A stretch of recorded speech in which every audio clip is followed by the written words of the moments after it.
engineering.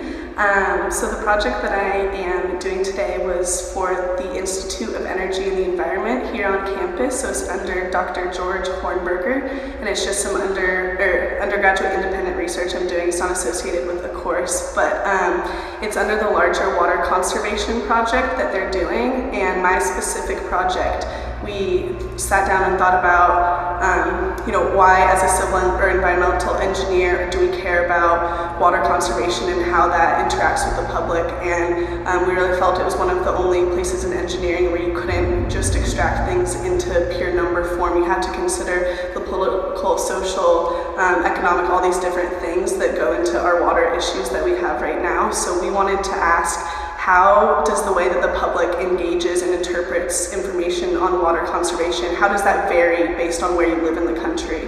So this section of the project takes TV news abstracts, and we've written code that uploads those news abstracts and goes through them through a process called text mining, and goes through and finds all the articles that talk about water in conjunction with water conservation. And it goes through and finds all the words that are most associated with those articles and puts them in a word cloud form. So our poster has certain word clouds from different stations and different times that you can kind of look for a political map and lay over the United States and see how water is being talked about in different ways based on where people are living in the form of these word clouds.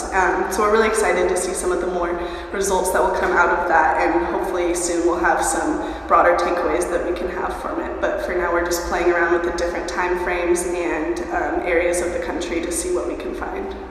I think just probably my biggest learning experience from all of this in general, as my first time doing research, is how many things you have to consider when you're doing it. Especially they've allowed me to be really independent, which is awesome, but it seems like every single decision there's a way to introduce your own bias or to kind of forget about things that you're supposed to be considering. So I think that's been the biggest learning curve through all of this, but I'm getting a lot better about it and I'm really excited.